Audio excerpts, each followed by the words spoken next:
realize that grace God is not mocked. Grace isn't for everybody. Grace is for those who want to obey Him, and not for those who don't want to obey Him. And I guess I've just, come to the realization, and just wanted to share that His grace is sufficient, is abundant, is amazing, like the song we sing, but it's not to be fooled with. It's not something that will cover our running away from Him.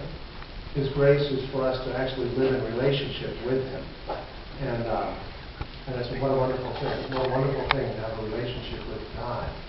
We forget that. We forget it often. We forget it when things get difficult. We forget that, we say these trite sayings like,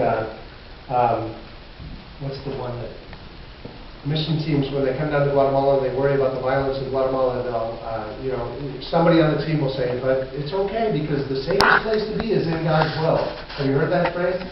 And it's kind of like, well, if you don't mind being crucified like Jesus when He was in God's will, or stoned and left outside of the city for dead like Paul when he was in God's will, what do you mean by safe? and actually Paul was, Paul seemed to desire suffering. When he talks about suffering and the things, he calls them momentary light afflictions. Being stoned, left for dead. Being shipwrecked. Being bitten by poisonous snakes. Being accused. Being whipped. Suffering earthquakes in the dungeons of a prison. And he says these momentary light afflictions aren't worthy to be compared with the glory of being God's possession. And when we get it like Paul, I really think we will live like Paul. And I often realize I don't get it. When I'm discouraged, or when I'm sad, or when I'm anything but just excited about God and thankful to have the opportunity to be involved with what He's doing, I'm probably forgetting what He's doing for me.